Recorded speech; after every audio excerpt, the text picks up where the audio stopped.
The days are longer, the calendar is filling up, and I want to feel as good as this beautiful summer weather. That's why I've been loving Groons. It's one daily pack of gummies that covers my greens, vitamins, and minerals, and even has 6 grams of prebiotic fiber. So I don't need to juggle a complicated wellness routine on top of everything else. They taste amazing.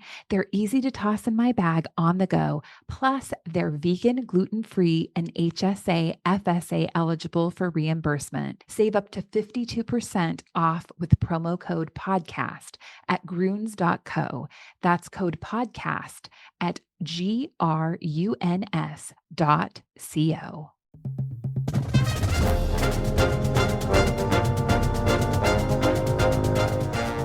It's the Go Gopher Podcast with Mike Grimm, episode number 81. I am Mike Grimm, voice of the Golden Gophers, and welcome back to the podcast. Our podcast this week is a bit of a bittersweet one, as it's my pleasure to welcome to the show my very good Gopher Radio Network colleague and very good friend, Spencer Tollackson, the former Golden Gopher basketball standout who's been working alongside me on the radio for the past 14 seasons. Spencer's visit is bittersweet as we talk because, hey, we're going to talk some Gopher hoops, we'll talk some great Gopher memories, but we'll also discuss his tough decision to walk away from his role on the radio. Yes, you're hearing this for the first time. He needs and wants to spend more time with his wonderful wife and children. I don't blame him. Spencer's turned into one of my very best friends, so while I'm disappointed that he won't be with us on the radio and spending time with me on these Gopher road trips, I'm thrilled that his family will see more of him and that he'll see more of them. Spencer will talk about his decision, and we'll talk about our greatest Gopher basketball memories on the radio coming up here in episode number 81. Our Go Gopher podcast is presented by alumni-owned Sunbelt Business Advisors and True North Mergers and Acquisitions. If you're a business founder planning to exit your business, start by contacting Sunbelt Business Advisors and True North Mergers and Acquisitions. Sunbelt serves more businesses up to $5 million in revenue than anyone, and True North M&A serves companies with revenues up to $150 million. Get a confidential, no cost, no obligation business valuation started today. Make the most of your life's work. Visit sunbeltminnesota.com or tnma.com today. We're also glad to have Affinity Plus Federal Credit Union with us here on the Go Gopher podcast. Affinity Plus is your local credit union throughout the state of Minnesota. Find out more at affinityplus.org/Go Gophers. Affinity Plus Federal Credit Union, one of our very best Gopher supporters and your local credit union. And I'm thrilled that our podcast is doing so well thanks to all of you great loyal listeners. Because of that success, we're bringing on 2 new sponsors this month.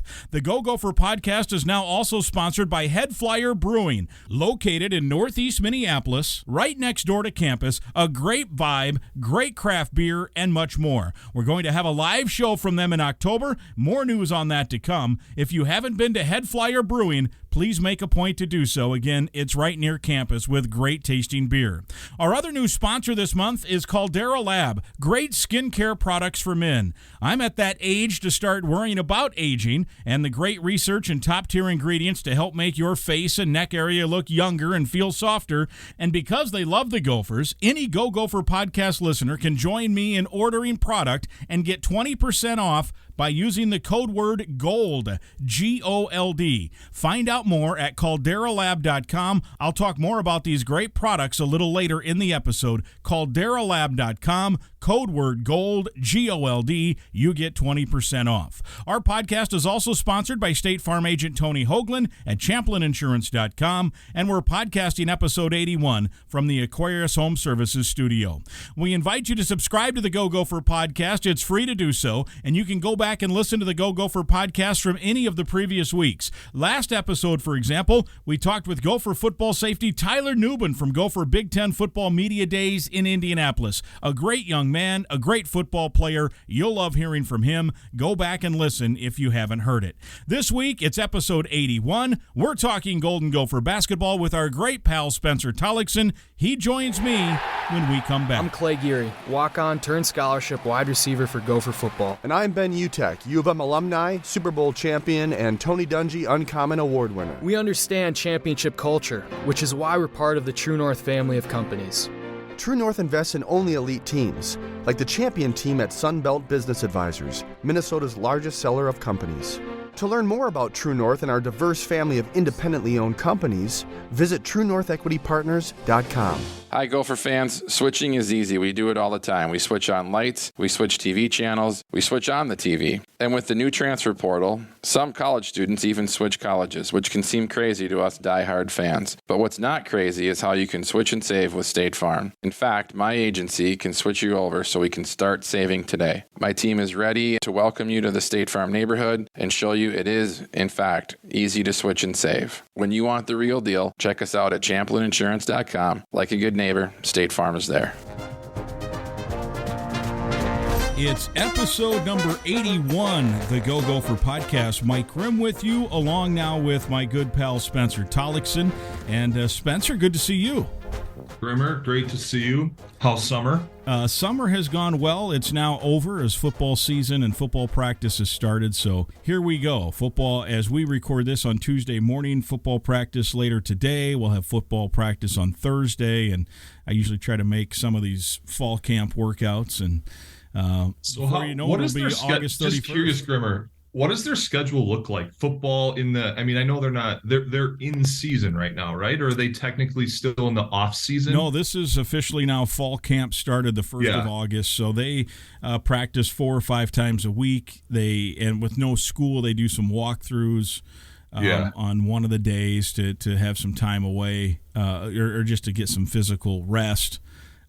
But yeah, it's go time, August 31st, Minnesota and Nebraska for the start of the football season. And then, before you know it, it'll be basketball, which we're going to talk about with you here. But we need to, we need the famous breaking news sounder. There you go. You got it. You have some news to share with our Gopher fans here in relation to your professional and personal life, Spencer. Indeed. It's a bit of a bittersweet day.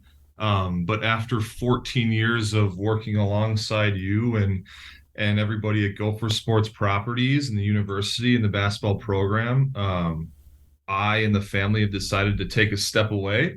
And it's just time to take a step back, be closer with the family. That the travel the last couple of years was starting to get a little bit tough, both from a career perspective and family perspective.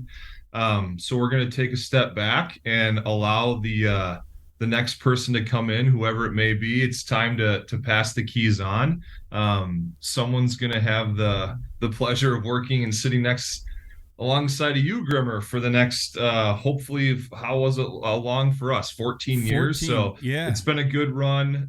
It's bittersweet. But yeah, it's time to take a step back. Well, 14 years, you think about that. I'm surprised you lasted that long with me. I had Lynch run off in 2 years and Don Zier run off in a year. And then here we last 14 years and a lot of good times for sure.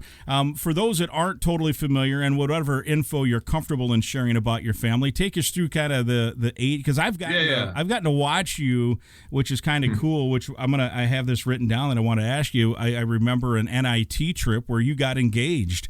Was that year 1 or 2 of us being together? Because that would have been a Tubby Smith NIT team, I believe. Yeah, right? That would have been, that was early on in our togetherness, if you will, in our tenure. It was so early that, do you recall? So I had plans to propose to my then girlfriend, now wife, on that trip in New York City. And I had not yet been able to connect with her dad to ask him permission.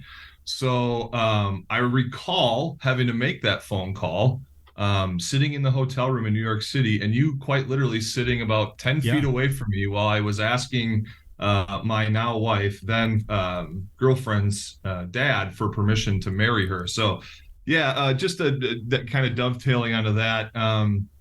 I have a son, Jack, who will be 7 October 31st. And Jack is a very active kid. He loves sports. Of course, he loves basketball.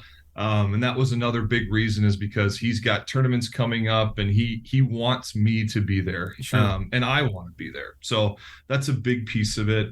I have a daughter, Jules, who will be 5 in a couple of days here on the 20th of August. Yeah, she's another huge reason to want to be home more often, and something that you can probably appreciate, Grimmer. If you think about it like this, other than when we've been able to parlay Bree and I on a trip or two from November through March, we really can't travel or take a family vacation or do much.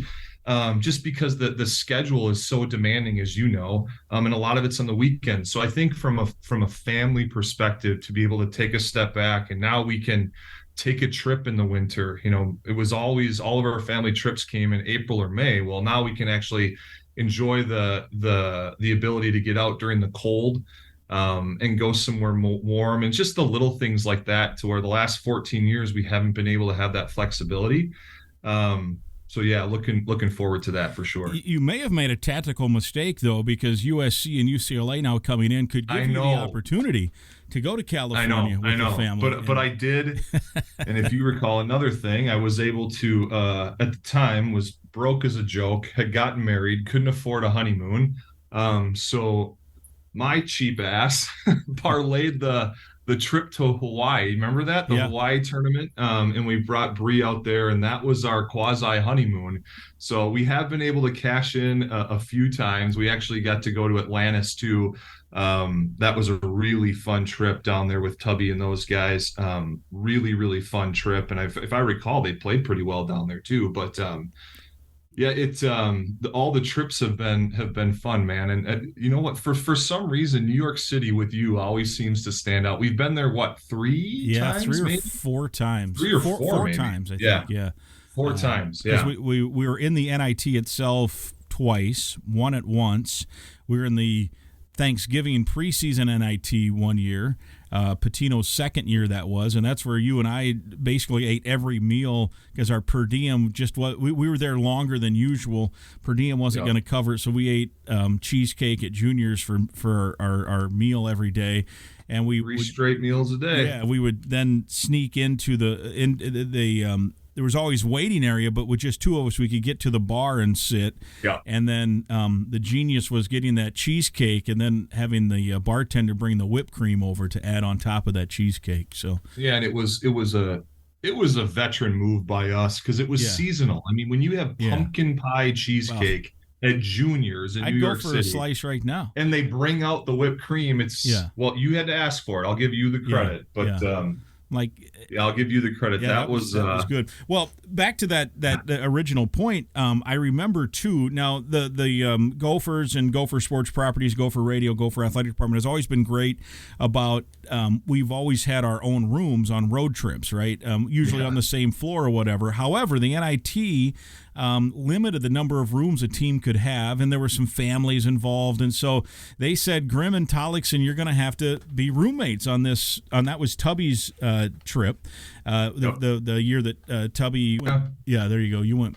Your mute was on there for a second, but anyway. We were supposed to be roommates, and you were planning to have Bree fly out, and you were going to propose to her in New York. And she was coming, I think, on Steve Urban's charter.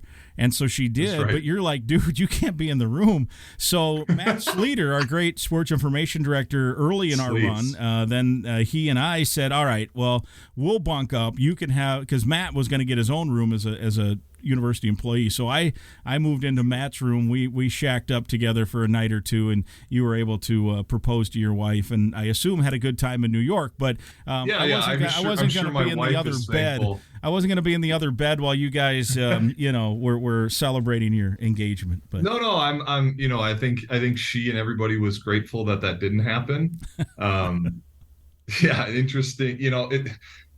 Thankful enough for Sleater to give up the room and to make that happen. So many cool things have happened associated with this job, and the ability. This has always been a get to do job. So there's been so many cool moments just kind of going through, and even this morning prepping for this. I have to bring up, and as we were talking, this is an all-timer, and it really made me laugh. Do you recall we're playing at Madison. And so we stayed overnight. We played at Madison. We stayed overnight because then we played at Northwestern. And you and I were it was you and I and, gosh, there was one other I swear there was somebody else in the car. It was I'm trying to remember his name. He was the because we've had a few of those video guys come through. Yeah. Was it Josh Blessing? Yeah, that's who it was. Yeah, that's exactly who it was. Yeah. So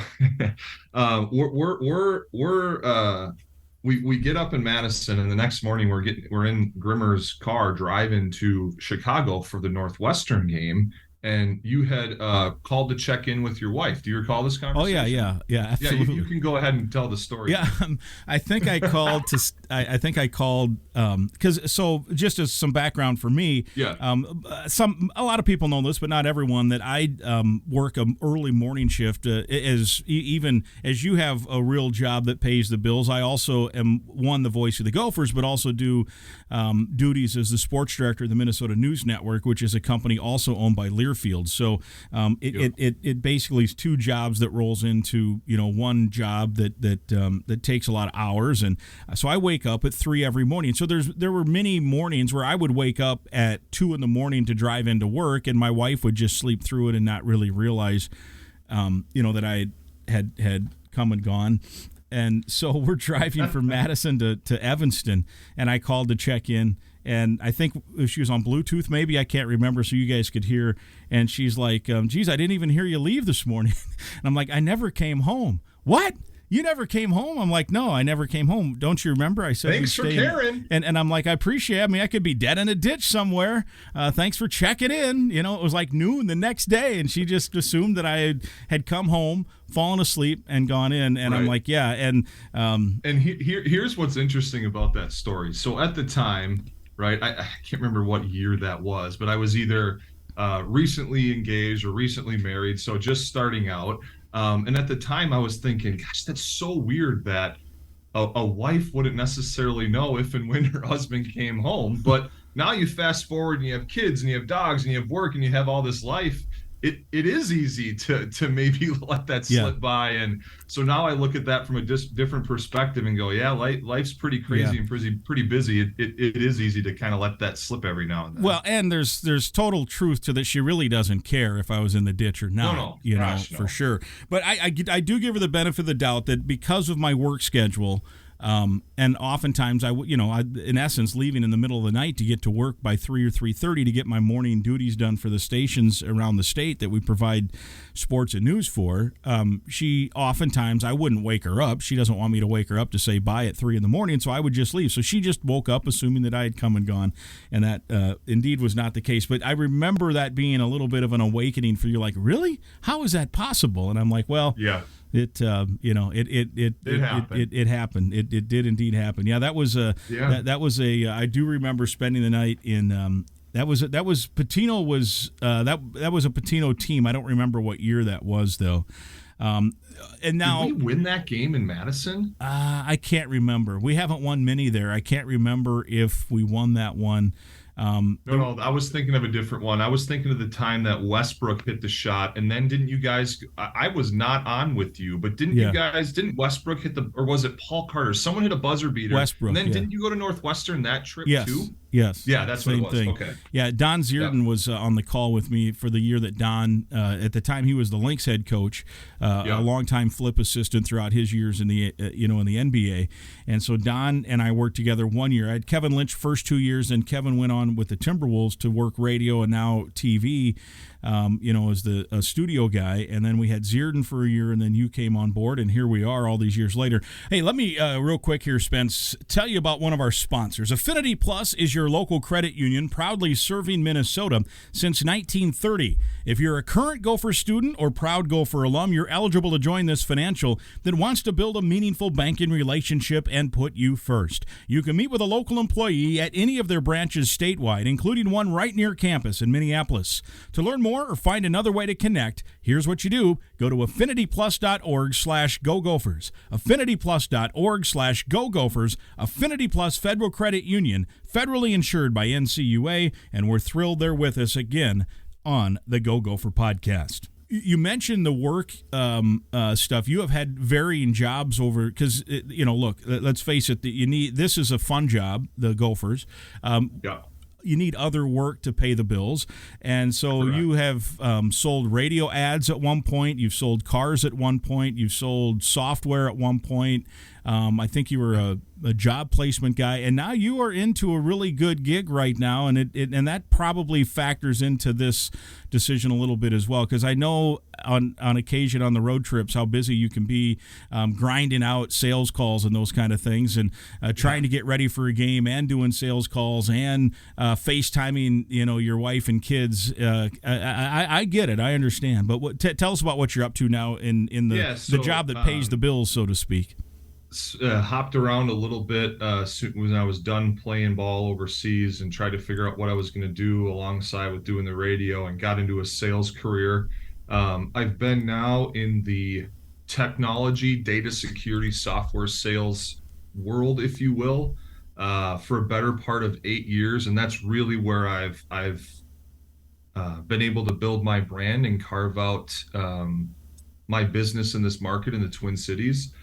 It's been a lucrative position. It's been a demanding job, as you know, but that's certainly part of it. Where it came to a point where I kept evaluating, was the juice worth the squeeze? And these pros and cons list and going back and forth, and the job portion of it was a big piece. There was no secret last year outside of the tournament that you and I both had to miss because I was sick. I actually had to miss my first broadcast ever in 14 years outside of an illness. That was last year. I'd never missed a game, not for a funeral, not for weddings, nothing. Never missed a game. And then this year I was expected to be, or this last season I was expected to be in a conference for work, and it just so happened to overlap for a road trip. I think it was you guys were at Maryland for sure, and there was a reschedule. Well, that Nebraska Illinois reschedule. The Nebraska game got rescheduled, so you were only going to miss one game, but it turned out you missed 2 or 3. Yeah. I can't remember because, exactly. Yeah, it was one of those situations where, in 14 years I couldn't make it work. Yeah, I had always been able to make it work, and I had to be in 2 places at once. And when that you and I have always talked.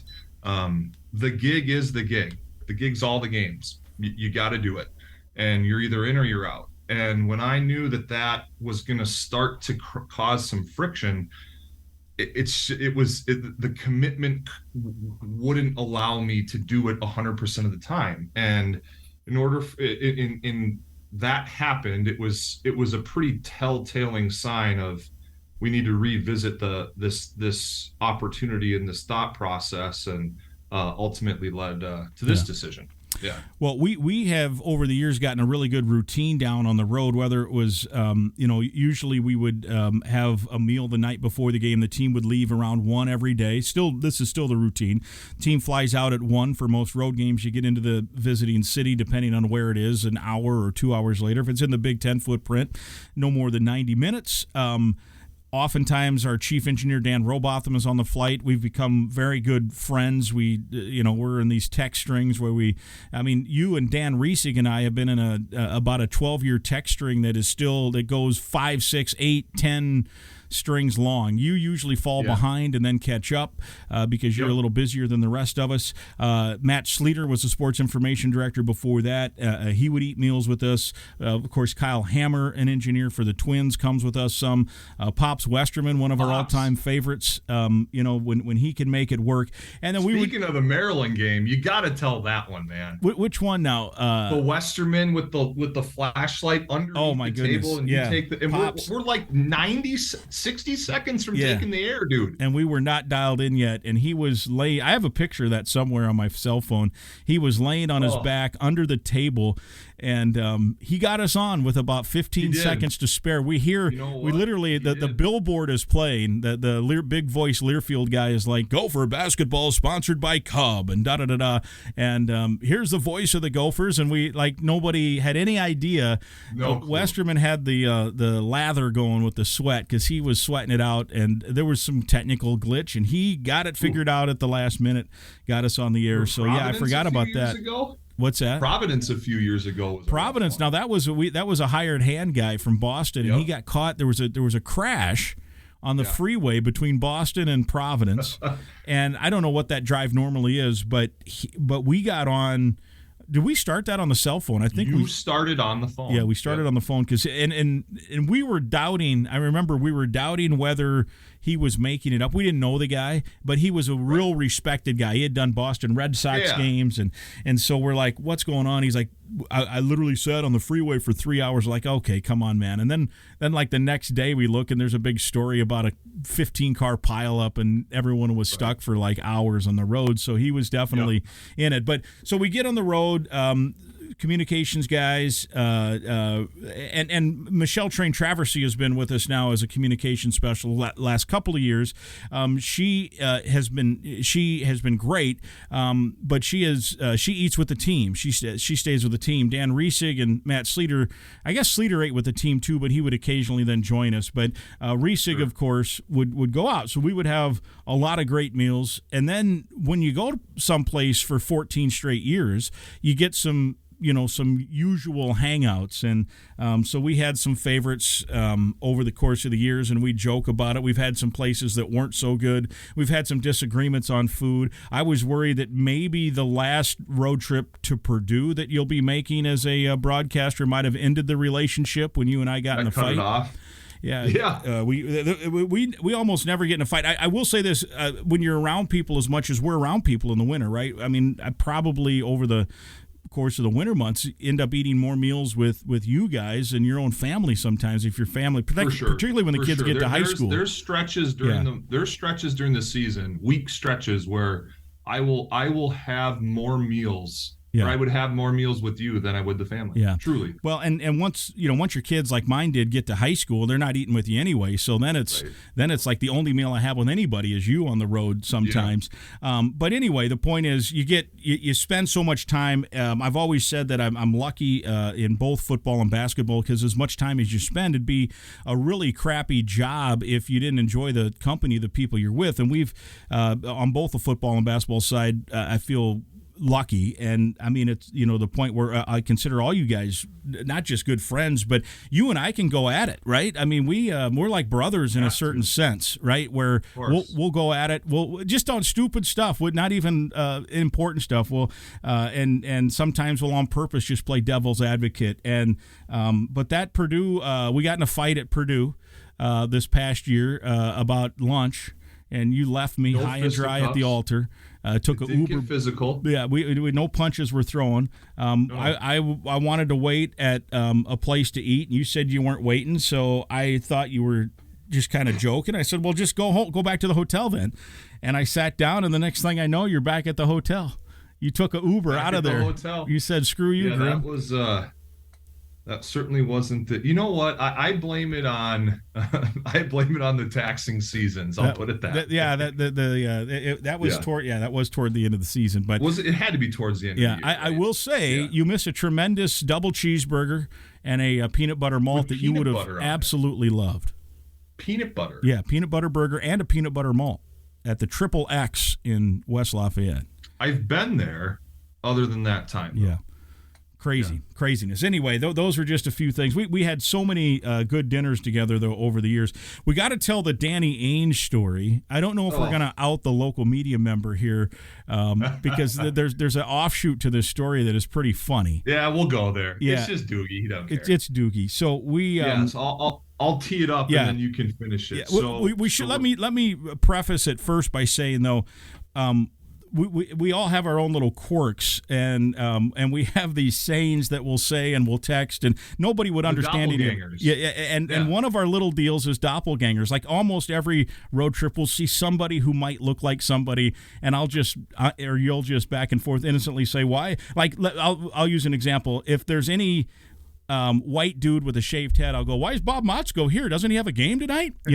And then we look, and it looks like, or I'm just as an example, or Corbu, our old women's guy, he would have a shaved head and a beard. Any one of the shaved head and beard that somewhat looked like doesn't Corbu have a women's game? So anyway, every place we went, we would do something stupid, and sometimes they were like dead on, and sometimes you'd be like, that is a stretch, or back and forth, and I'd be like, no, that's not true. Anyway, so we're in Bloomington, and we're sitting courtside, or we're about 8 rows up. Great location to broadcast a game, although the space is tight. And I'll let you take the story from there. So the space is tight. We're at Bloomington, and God, this wasn't. How long ago was this, Grimmer? Because I'm trying to think. I'm going to guess it was Jordan Murphy. Jordan Murphy was playing. Would it have made sense for the talent in the building? Yeah. That's why I remember that it was Jordan Murphy, and then a couple of Indiana guys also were were guys that a scout would be looking at. So, so much as you set it up, it was common for you and I in the text string, if you will, or to see people that go back and forth, and the doppelganger, and we're live on the air. Yeah. But in this case, in the pregame, right? I think we were in the broadcast. Were we in the broadcast? But in this case, you didn't think it was a doppelganger. No. So I had honestly thought I'm not sure if Danny Ainge was still with the Celtics at the time, but everybody knows Danny Ainge, and I think he was. Executive. If he wasn't with the Celtics, he would have been with the Jazz. So he was a front office guy of some sort. Yep, front office guy somewhere, and I see Danny Ainge at the game. He walks right in front of us. Right in front of us, and I'm like, and then up the steps. That makes sense. Danny Ainge in the building and here tonight. On the air, you say Danny Ainge is in the building. On the air, Danny Ainge in the building tonight to check out the talent. And you kind of look at me with this like fisheye. Yeah. Like, huh? I'm like, yeah, it's okay. And you're like, I don't think that's Danny Ainge. Yeah, so we get to the next commercial break. I'm like, that wasn't Danny Ainge. It looked like him. It was a hell of a doppelganger, but that wasn't doppelganger. But it wasn't Danny Ainge. Danny Ainge. But you're like, no, that was Danny Ainge. So meanwhile, Doogie, our buddy Doogie, we love Doogie. He hears you say that. Yep. And he tweets it out. Watching, I don't know what Danny Ainge in the building. Danny, a source. Yeah. He didn't cite you though. He just took the credit for himself, and he's like, I'm hearing Danny Ainge is in the building, likely to watch whoever.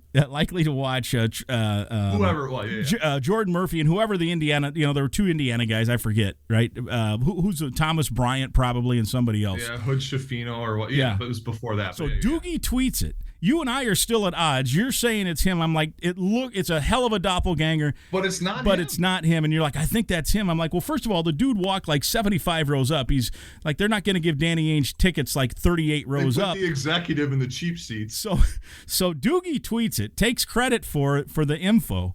And then some guy calls Doogie out and says, I'm watching the Celtics game right now. They're in Indiana, or they're somewhere, and he's sitting behind the bench. Right. And then Doogie says, oh, blame Spencer Tollackson.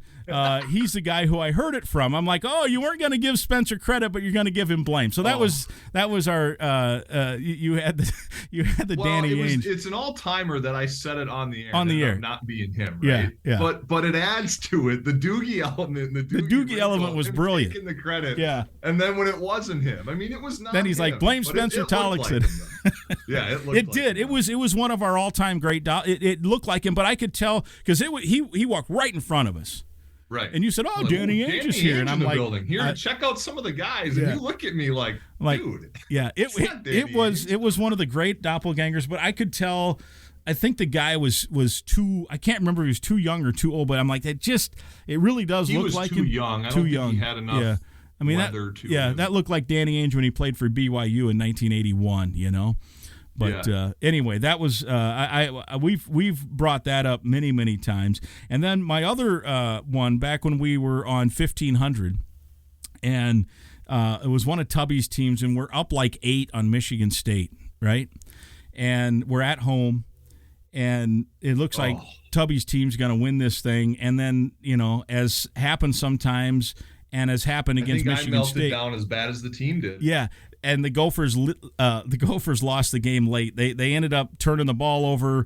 They were up 8. I'd have to go back and look. I don't remember all the circumstances, but anyway, you were pissed that the Gophers lost that game. And I think that's what made you. I think that's what made you a good broadcaster. Is that you loved the team, you wanted them to win, you let your emotions go. If you didn't think they were playing well, you said it. If you thought they were playing well, if a big shot hit, you'd give a hoop and a holler. It was great. And on that particular day, it was probably the biggest meltdown you had in our time together. So it was pretty early in our time together because Tubby was coaching. So they blow this game. It's a weekend tilt at the barn. They're up 8 late. And I was, trying to be polite. And I said, well, Spence, the Gophers let this one leak away, and you just jumped me, and you're like, leak away? They puked, they choked, they gagged this thing, they down the leg, whatever you want to. This is on the air. And so the reason I remember it was when we were on 1500 is because Judd loved it, and they pulled that cut, and they used to play that every time you came on the air, remember? You'd go on the air and talk hoops, and they'd play that cut of your meltdown. So much to the point that I think the quote goes exactly as. So you know choked, exactly what it was. Gagged. They blew it away. Yeah. I think you said something like, and that's putting it nicely, because I remember my very first year, and call us homers, but like you said, I think we had our fair share of criticisms too. But in the very first year, you once told me that if you're not honest, you'll lose your credibility.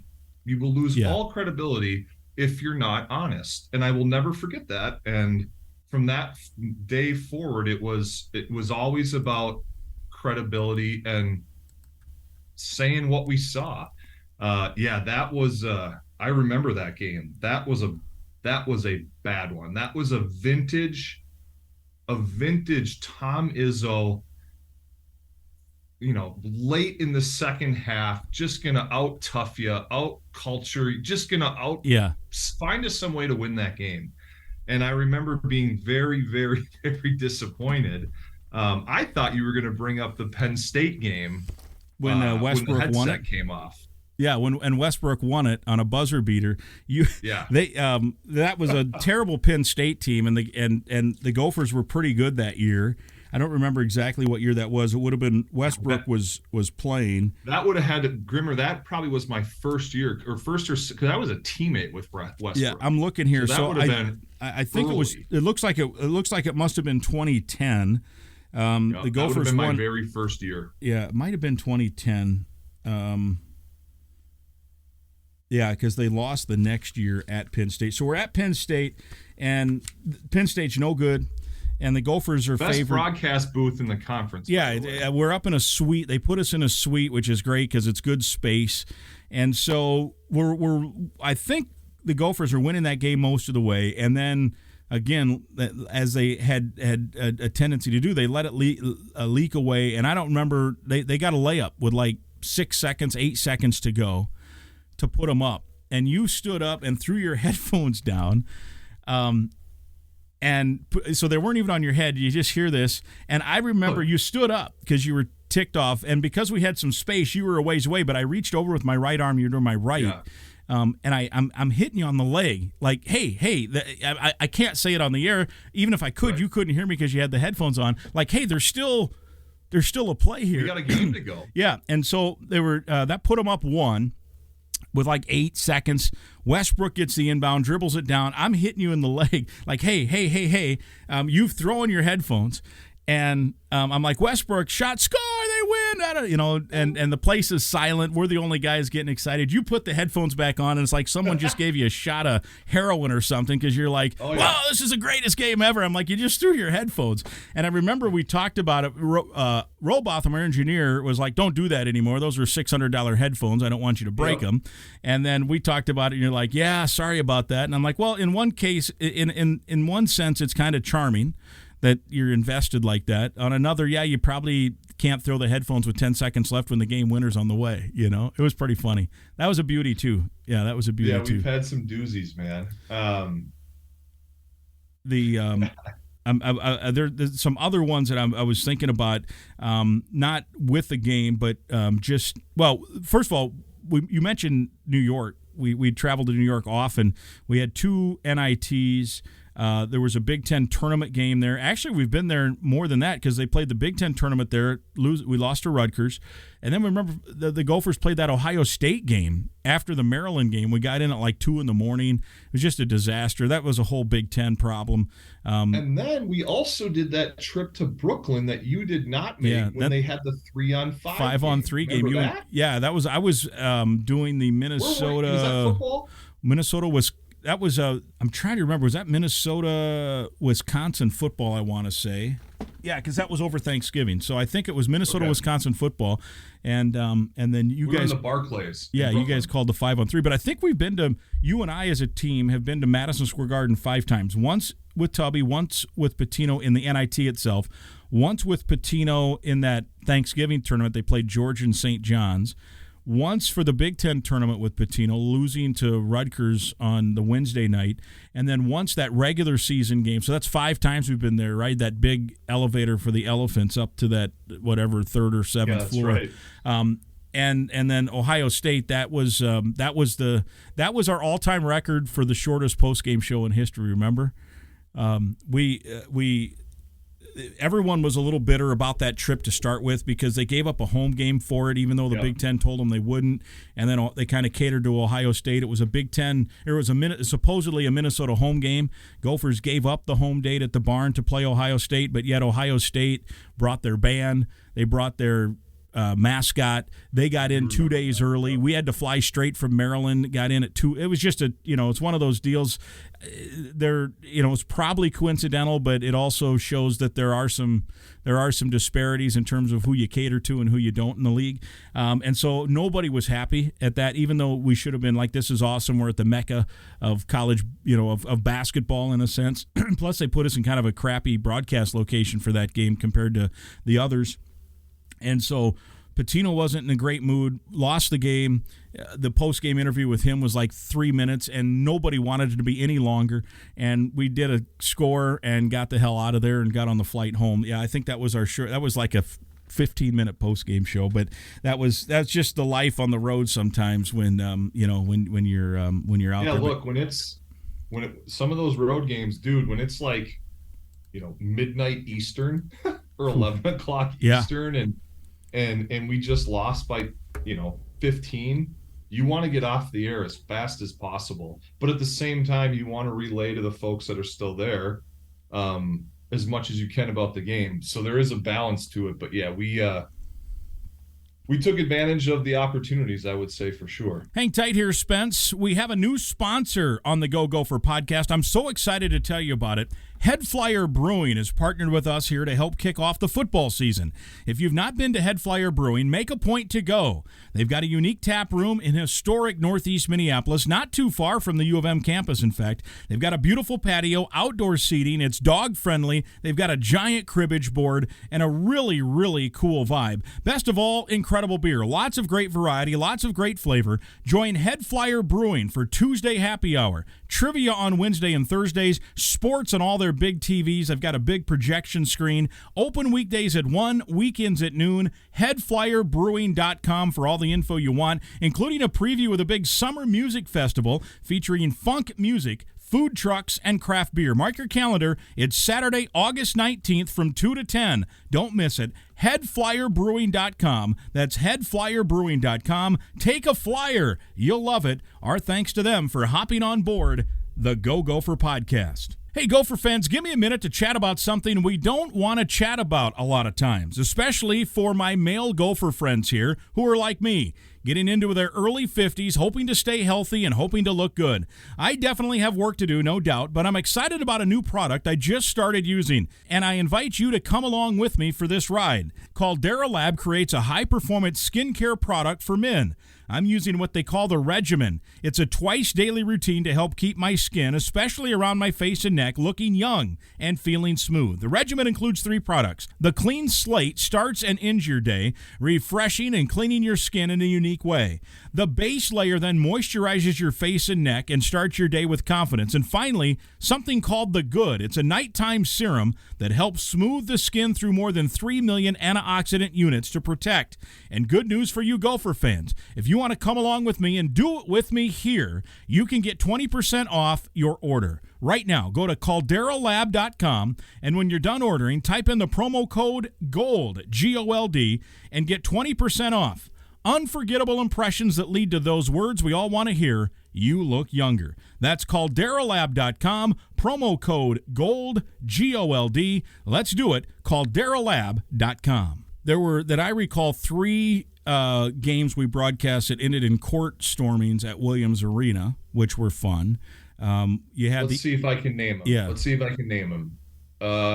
Let's go the Trevor Mbakwe, Cody Zeller game. Yes, that which is maybe my favorite game at the barn. Might be my favorite game. Probably my favorite game at the barn. We've Cody done. Zeller was, first team All Big Ten. He was a freshman, right? I don't remember. I can't remember. He was a freshman or sophomore, but Victor Oladipo was. But Trevor sent that block shot right down his throat. Set the tone for the night from the beginning of the game. And then Rodney Williams blocked that shot at the end where he had to have a 45-inch vertical leap on that three that would have, I don't know if it would have given him the lead, and he went out and got his fingertips on it, and that ended the game. Yep. It was just an incredible play. So yes, that's one of them. Do you remember the other two? Second one would have been the Joey King all-time redemption game against Maryland. Yeah, that was the game. The Gophers only won 9 games that year, and Maryland was ranked like 5th.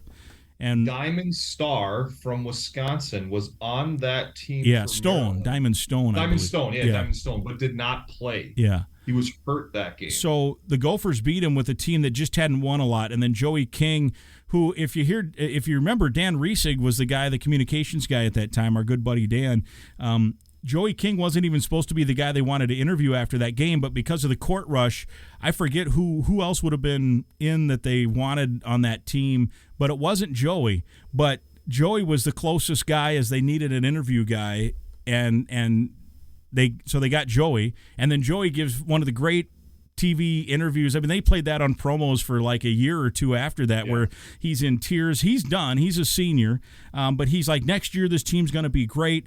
And as it turned out, he was right. That was 2016, and the next year Pitino was coach of the year. They got the 4 seed in the tournament, went out to Washington, D.C., and made the semis in the Big Ten tournament, and then ended up losing in the first round of that tournament to in 2017 to Middle Tennessee State in Milwaukee. But so King gets interviewed after the game, one of the great emotional, heartfelt interviews ever. So that is the other. Now, do you remember the third? I don't, but I do recall. What's interesting, I do recall one other court storming, and it happened on the road, and they stormed on us. Do you remember that one? Was that Maryland? Nope. No. The last game at the old Nebraska Arena, they beat us and stormed the court. Did they really? Well, you and I were actually. I can't believe they're storming the court on us, and it was because they won the last game in the arena. I think Maryland might have stormed on us one time too. We went in there ranked, and they weren't. Is that right? I think so. I can't remember, but who was the other number? Who was the other? So the other one was 2017. No, I'm sorry, 2019. The Gophers went to the tournament, but they were a bubble team right at the end and beat Purdue at home. Purdue was ranked 11th, and then Dupree McBrayer stood up on the scorer's table and with the court rush and was doing, he was up there, and then that was in the post-game interview with Pitino, and we got along great with Richard. He was really good for us. He even on nights that it didn't go well, he was always cooperative. But he got, I wouldn't say testy with me, but I said something like I said, Coach, just put you another step closer to the tournament, a nice resume win, and he just shut me down. He's like, Grimmer, we're in. This put us in.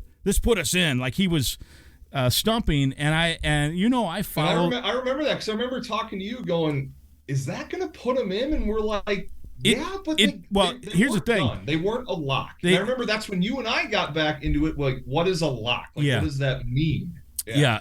My theory is a lock is if you lose the rest of your games and you're in, you're a lock. That you don't need any other help. I didn't think they were a lock. As it turned out, they I forget how the bubble transform that year. But they ended up beating Purdue again in the Big Ten tournament in Chicago. They made the semis, and that got them into the tournament. And I think as it turned out, I think they needed to win that second time against Purdue. So they beat them twice in 2 weeks, got in, and then had that great win in Des Moines where it was basically Williams Arena South over Louisville. All those Gopher fans came down, and then it was a crappy draw to get Michigan State in the second round. The committee was, I don't know, they were idiots to put those two Big Ten teams in the same quarter, out that far.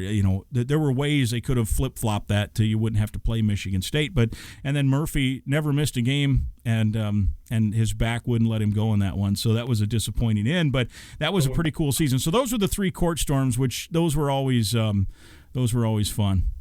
Yeah, you bring up that NCAA tournament game and the loss to Michigan State. God, they were so good. Remember, Cassius Winston was 3-time All Big Ten Player of the Year, whatever it was. And out of all the games that you and I have called together, for some reason, when I was driving in this morning, that game stuck out. The loss against Michigan State. Yeah. And the reason it stuck out was, look, I don't think we would have beat them, but with 100% healthy Jordan Murphy, I would have loved to have seen that game. Well, Amir went off, remember? Amir was balling, Reggie was balling, everybody was.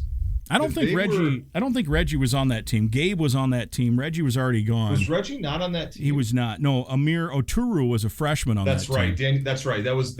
And Dupree, as we mentioned, was on that team. But Amir, I forget. I'd have to look up. But Amir was at one point. I think we cut it to 3 or 5.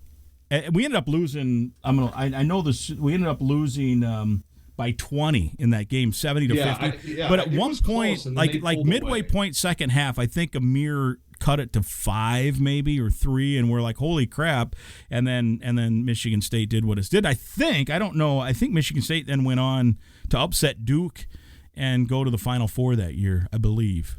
So good shot. They're always in the Final Four. Yeah, they seem to always be in the Final Four. But those that was a good time. I enjoyed that. Probably that NCAA win. Gabe hit all those threes against Louisville and did the air guitar thing. A lot of fans. That's as close as the Gophers will ever get to a home environment in an NCAA game because Des Moines was close enough that a bunch of people drove down. So that was fun. And then I think about the players, Spence, we got to call games for, and we've mentioned a few already, but, the most productive, whether you want to say best, I would say the best for me, but the most productive clearly is Jordan Murphy, right, in terms of what, he graduates the all-time leading rebounder and second, I think, all-time leading scorer. And then Nate Mason was a unanimous first-team All-Big Ten pick one of those years, the only guy that in our time has done that. Amir, we mentioned him. Trevor, was probably the best rebounder. Murphy's the best rebounder, but Trevor's the best rebounder in terms of just going to get the ball that wasn't supposed to be his, out of his zone. He just was great. Andre, one of the great smiles and personalities, scored 41 on Memphis, his hometown team down at the Bahamas, which was a great trip. Yep. They also played Stanford and Duke in that tournament down there. You mentioned the trip. Bree was on that trip. My kids at that time, this is how long ago it was, my kids are now out of college. They were 11 and 12 years old, and they swam with the Dolphins. Remember, we went out to Atlantis, and I still have pictures. We still have pictures up in the house of those guys, those Jacob and Lauren there. Marcus Carr, who, of course, ended up at Texas, started at Pitt. That horrible year of COVID where we had to do those games on the grainy, Zapruder film, basically, trying to do play-by-play of those road games. But Marcus Carr went on a tear that year, had a couple games where he had 40. And then, Rodney was the most electrifying player, I think, in our time, just in terms of what he brought and could do with his great athleticism and leaping ability. He had a couple of I had to actually change. I think we both talked about this at the time. We kind of had to change. We had to train ourselves not to be shocked, so that when you called the dunk, we weren't just like, whoa, we had no, people don't know what happened, so I need to describe it. But early on, he was so impressive with the dunks. He was always impressive, but early on, it caught us off guard. We weren't prepared for it, and we sounded, like for TV it'd have been fine, but radio people are like, two guys are just going, oh, what the heck happened? So we had to train ourselves with Rodney to stay calm to, say, oh, driving left baseline. Now he does this, jumps over 3 guys and dunks it. I can describe that as opposed to us just screaming because it was so impressive, and there's others, leaving all kinds of guys out, but those guys stood out. One guy I wanted to ask you about too, that you never called his games. You were a teammate of his who has now just won an NBA championship, Ryan Saunders. How cool and how much, I know you were his roommate, his teammate. You guys stay in touch. How has he been since, has he got his ring yet? When do they get the ring at the Denver Nuggets? Yeah, so he does, I believe they're making them. They'll do the ring ceremony on their first home game. Ryan and I, a dear friend of mine, like you said, played AAU ball with Ryan. He was one of my roommates in college for all these years, obviously kept close in touch. And he landed on a good spot. He was fortunate enough to land at Denver in his very first year as an assistant coach and win the whole thing. Had dinner with him a couple weeks ago, as well as with Jamal and Blake, and was able to just reflect on all the good memories at the U, but also what Ryan's been able to accomplish in his professional career. And, there's not many people that you meet that can say they have achieved the absolute pinnacle in their career, right? Like they've done it. And Ryan has won an NBA title, not as a head coach. He's still aspiring to do that, but as an assistant coach. And I know it meant a lot to him, not only personally for him, but, obviously with Flip and Brian able to grasp that title, and Flip hadn't been to the finals, but never won it. Did he go I think Flip never went to the finals. That's right. I feel like he took them to the Eastern Conference Finals with Detroit. Yeah, they were the 1 seed. They lost to LeBron. Yeah, they were the 1 seed back in the early 2000s. Detroit had the best record, and they were the favorite. They lost to LeBron, right? And LeBron, as a rookie, I think, that's right, upset him in the conference finals. Got fired, and they brought in Larry Brown. Yeah, and then they won it. Correct. Yeah, then they won it a year or two later, and then Flip went on to Washington, which is how I lost Zierden. So Zierden, right. That really freed you up, for the job at that point, because Zierden was the Lynx coach, and because the Lynx play in the summer, it really worked out. And he was great, good analysis. He's great. Break the game down, and then when the season got done, Flip was out of coaching. Remember, he was out, and he was at games a lot. He would stop in. He did some Tubby Smith shows with us, almost like a guest host a couple of times. Yep. And Ryan was he a GA maybe on that team with Tubby? I want to say on staff. Yeah, yep. And so that was kind of cool. And then Flip got the Washington job, and I'll never forget. I was we've since moved, but I was at our old house that we used to live in Lakeville, and I was out front doing some yard work. The phone rings, and it's Z. And I answered it, and he was really emotional about it, because as you know, you spend so much time together, and we enjoyed each other's company a lot. And he's like, "I got to do this." I'm like, "Of course you do." He's like, "I'm going to resign as the Lynx head coach and go with Flip," and he did. And I think Ryan ended up on that staff also. Ryan ended up going out there, and that freed up and then that ultimately freed the job up. And you had done some Big Ten Network games, and we knew of your personality, but you and I didn't know each other that well. I'd interviewed you a few times. You know of me as the guy that did the games on the radio and what have you. And I said, I think he's got a good personality. He did some BTN games. He'd be great. I said, the other thing right now is that he's the only guy that's a candidate that played for Tubby. And Tubby's the coach, and that makes some sense because he can actually take us into the locker room as to what he thinks going on. And here we are 14 years later, with 14 years later, saying goodbye, bittersweet. That's another thing.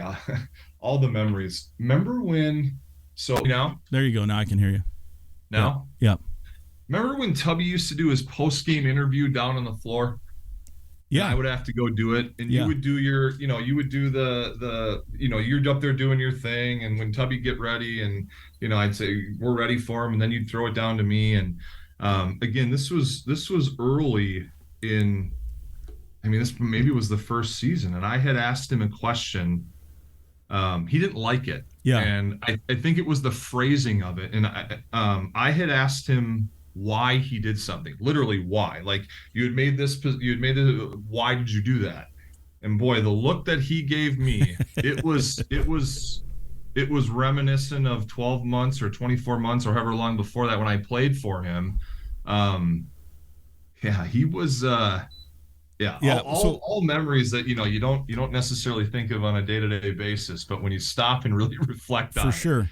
Well, it's been a fun run, man. Yeah, no doubt. And to follow up on that, you were involved in this story, but you didn't even know it. So Tubby's first year at Michigan State, him and Izzo had they got along, but they also had the kind of this rivalry from their Kentucky, Michigan State. They would have these the non-conference battles, and I think they hooked up a few times in the NCAA tournament. And so they really did like each other, but they also really got after each other. Like, they wanted to beat each other. And so first year, you're playing, it's at Michigan State, and Jamal does something, I don't remember what, and he walks out on the court, and even the guys in the I-Zone, the student section, were stunned silent. They were, because usually if a guy messed up, they'd be like, they'd scream something.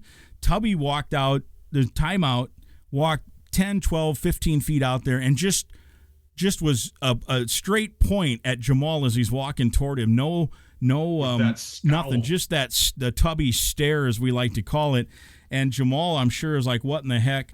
And so Tubby had rolled through the non-conference, and Tubby is such a great guy, but he is so intense at games. He's almost like a different person sometimes, right? So he rolled through, and we're like, oh, this is great. We're loving life. Last year we won 9. Tubby's, if not undefeated, close to it. This is a conference opener. We're rolling, and then it was a whole different intensity level. He's doing Jamal. He's doing Jamal like that with this point, and even the I-Zone, the students were like, they just quieted down. Like, they even felt bad for Jamal. They didn't even heckle him. And then Coleman comes out. Dan Coleman comes out of the game at one point in the second half, and Tubby yells to the manager to get him some water, to get Dan water. And Dan is like, waves him off. He's like, I don't want water. And Tubby didn't see the wave off. And Tubby's like, could somebody get this man water? And he's just screaming at the managers. And so these managers are like, holy crap, we got to get some water. And they give it to Dan, and and we're courtside, so I'm right next to the bench. Lynch and I are there, and I'm looking over, and Dan, 2 different managers now hand Dan water, and Dan has already said he doesn't want water. And now Dan believes I have to drink both of these glasses of water because Tubby is now on this rampage. And so Dan had to slam these 2 glasses of water. He said, will somebody get this man some water? It was great. That's and then Tubby, man. In the post game, so this is where it even got better. Close one. So we lost a close one. And in the post game, we were trying to draw some positives. And Lynch says something like, and you had a nice game. I don't remember. It was like 12 points or something. Had a couple post-up moves. And Kevin said, well, Tubby, it had to be good to see. And had you maybe been injured for a minute? I can't remember now. But good to see Spencer, get some moves and score some points and have do some post-up moves is what he said. And Tubby's like, what? He's got post-up moves? I haven't seen any. And so we're like, oh, man, he's just on a rant. He just isn't in the mood for anything at this point. And because I was going to ask him, like, there was some strategy, and I'm like, well, we're not going to ask him strategy here. We'll just let him go. And but he's like, he's got him? I haven't seen any. So the follow-up to that story is the game's over. We lose. He gives it to us in the locker room, right? Just we're getting throttled in the locker room. Lick our wounds, get on the bus, get on the plane, fly home. Yeah. It's late, right? Like, it's late at night. And this was Tubby's very first road game in the Big Ten. Yep. We'd had other road games, but this was the first one where it's like you get back at midnight or I'm curious to see what time that game was, because I want to say we got back late.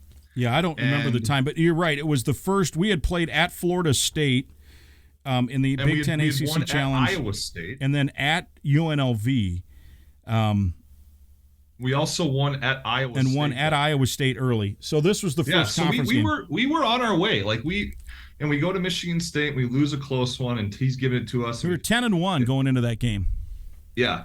And this was Tubby's first game in the Big Ten. So it was our routine. Yeah, right? but it was a whole new intensity level once Big Ten started. This guy, yeah. So it was our routine that when the players and the managers and everybody gets back to Williams Arena after the game, you take out all your dirty laundry, you take out all your shoes, you empty out all your bag. You put all your dirty clothes right in the middle of the locker room floor, right? There was a big pile. You'd put them in there. The managers would come in. They'd wash them. So we'd put all of our dirty clothes, and it wasn't like a mess. It was for lack of a better way to say it, a nice pile of dirty clothes in the middle of the floor. This is what we did, right? That's what we'd always done. And the managers then, in their unglamorous positions, would load it into things and go wash it. Yeah. So it's like, I don't know, midnight, 1 a.m, whatever time it was. And we're in the locker room and everyone's half asleep, right? Because you're sleeping on the plane and you're tired and whatever. And like guys are just barely even coherent. And Tubby comes in, and let's just say this. He saw the clothes on the floor, or the dirty laundry on the floor, we'll put it that way. And much like a parent would scold their child for a messy room, we got it to the point where when he would yell at somebody and look at you, the guys that were behind him were leaving. They were ducking out of the locker room and trying to get out of there. Well, ultimately, we all get out of there. And if you park in the University Avenue parking ramp right across the street from Williams Arena, at least at the time, if you were there past midnight or a certain time, the gate would just be up, right? You could just drive out. So we're all kind of shuffling to our cars and we're scrambling in the parking lot. And I'm not kidding. We hear tires screeching. And we're like, what? It's like 2 a.m. Who is that? Tubby's got his window down and he's yelling at guys as he's driving leaving through the parking ramp, yelling at us. Meanwhile, my teammates are ducking behind cars in the parking ramp, trying to find cover. I tell that story because, to your point, as soon as the Big Ten hit, I remember being on the road at Florida State. I remember being on the road at Iowa State. Road games are always tough, but you're right. When the Big Ten hit and that first Michigan State game hit, from that day, he was a different coach. Yeah. There was a different level. There was a different level of intensity. Yeah. Yeah. That guy had a different level. Like I haven't been able to see it like in my professional career, even like with Richard or Ben. Yeah. Tubby had a different gear. It's probably why he was as successful as he was, but he had a different level. And I always thought it was interesting because he had that great intensity, but then if you were just to have, there were many times on the road we'd see him, even at the hotel, restaurant, or a bar, he would be as like that's a dude you'd want to sit down and share stories with. He was funny, like he would tell great stories. He was a great storyteller. He was the reason that the families would go on the trips. He'd be like, Thanksgiving trip to the Bahamas, you better bring your family, Mike. I'm like, can I? Yeah, come on. Okay, great. Yeah, great with that. And Donna, too. Yep. His wife, Donna, she made sure of it. I remember one year my family couldn't go to Orlando, and we're on the flight, and she's like literally concerned. Like, what? Where's your family? Why aren't they coming? It's Disneyland, or Disney World. And I'm like, well, there's some stuff that they couldn't make it, but she just wanted to make sure that it was, a good experience. So the Smiths were great, Donna. Just great people. Yeah. She's a great person. Yeah. She would bring. So when Tubby got the job till the day he was fired, every road trip that she came on, and it was, I don't want to say she was on every one. Pretty much so. But she was on a lot of them. A lot of them. I mean, 90%, yes. 8 out of 10, something like that. But when she was there, she'd always make homemade cookies and pass them around to everybody. Yeah. And I'm not kidding, man. After that Michigan State game, when they choked, gagged, and blew it away, and she heard that, I did not get cookies the rest of the year on that trip. I'm not kidding. Yeah. She did not. She made it a point to not give me any of her homemade cookies. She was, and I respect that about Donna. Stand by your man. She had Tubby's back. Yeah, that's funny. That's funny. Yeah. Well, it is. You're right. Bittersweet that you're gonna be gone, but it's not really gone. You'll be at the barn. You'll come and watch games. We'll put you on the radio. We'll say hi. Oh yeah, we'll have some dinners. I'm already debating whether or not to get 4 season tickets, just so I. Because there's always resources, but I'd like to, even those seats up by the booth, those bigger kind of nicer the balcony ones, that's seats. a heck of a game. Yeah. Well, that's a heck of a game to watch. That's a heck of a spot to watch the game. I've become spoiled there for the last 14 years, but from a vantage point, there's not a better seat in the house. No doubt. Well, hey, I said we'd talk for 30 minutes, and I know you weren't totally comfortable wanting to talk, and I think most of this was fun memories. I think you would have preferred just to ride off into the sunset, but I held you to the fire and said we want to share some memories and talk about it, and I'm glad we did. And it really has been fun. I mean this in terms of our friendship. You and I mean, it is almost like a brotherhood in terms of we can we can share anything we want without being offended. And it's been great. I hope that certainly continues after you're done with the radio. Yeah, that'll always continue. I'm looking forward to, I mean, I can't say be around more because I couldn't be around more than I was, but I will be. Look, my 7-year-old is into basketball as I was at that age, and he loves the Gophers, surprisingly, right? Shocking. Yeah. So you will see Jack and I and Jules and Bree and the rest of the crew plenty at Williams Arena, at Huntington Bank. I can't wait for the football season. Jack's pimping me to get to his first Gopher football game, Grimmer. So we're going to make that happen this year.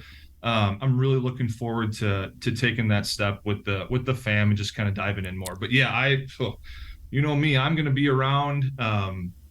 It's going to be hard to keep me off the microphone. I'll be texting you, who do you need for a halftime interview and that kind of stuff. Right, but, for sure. Man, it's been a hell of a ride. It's been great. Well, and watching you on the road, we get in that routine where we go to dinner, and it used to be we'd go to dinner and then we might spend time in the room and watch Sports Center or a movie or what have you. And that changed 4 or 5 years ago because we'd get home from the road and you'd say, "I'm going to FaceTime the family," which it would give you some grief about, but you know it was just meant in our dumb spirit. And so I know how hard it is when you're out there. So I get it, and I'm glad that you're gonna have time more time for the family. And you're right, it frees you up. Bring the kids to a game. Well, that's it. Don't have duties. I can't wait for the schedule to come out. You know me, we're going to identify a road game or two. Yep. You know me, we'll be on the road at Iowa City, Northwestern, Wisconsin. So we're looking forward to all of that stuff. Very good, man. Thanks again. We'll be in touch. I hope Gopher fans. I know Gopher fans have enjoyed it. I hope they enjoyed hearing from you today. It's fun, dude. All right. Thanks, you. Man. You got it. Episode 81, Go Gopher Podcast. I hope you enjoyed my visit with former Minnesota Mr. Basketball Spencer Tollackson, my great friend and colleague who's stepping away from his radio duties to spend more time with his wonderful family. My thanks to him for sharing his time with us, not just on this episode, but for the last 14 years on the radio. It'll definitely be different not having him with us here on the air and on the road trips, especially since we have grown so close. But we also understand his want and need to spend time with his great family. We wish Spencer nothing but the best in being a great father and a great husband as he continues with his life with a young family, getting to watch his kids in events and activities and spend more time at home. I know he won't be a stranger. We'll see him around the barn. We'll put him on the air. We'll chat with him. We'll see him personally, probably have dinners with him as we always do, but we will miss him on our road trips and on the radio. This is episode 81, and we're presented by Sunbelt Business Advisors and True North Mergers and Acquisitions. If you're buying or selling a business, visit sunbeltminnesota.com or tnma.com. We're also partnered with Affinity Plus Federal Credit Union, a locally member-owned full-service financial invested in you. You can learn more at affinityplus.org/Go Gophers. That's affinityplus.org/Go Gophers. And welcome aboard to new sponsors, Head Flyer Brewing in Northeast Minneapolis, just a mile and a half from the stadium. Stop in for a great tasting craft beer right now. And also don't forget to use the code word GOLD, G-O-L-D, when you join me in ordering great men's skincare products at our other new sponsor called DaraLab.com. Proud to have them with us on the Go Gopher Podcast. Again, called DaraLab.com, GOLD, G-O-L-D, to get 20% off your order. We're also brought to you by State Farm agent Tony Hoagland. Our podcast listenership continues to grow thanks to you, and we appreciate it. We'll have another big sponsor announcement next week. I can't wait to tell you about that. that. Again, I'd invite you to listen to past podcasts, and right now, click the subscribe button to the Go Gopher Podcast. It's free to listen at any time. And please share the link to the podcast with others so they can listen and subscribe as well. We'll talk again next week.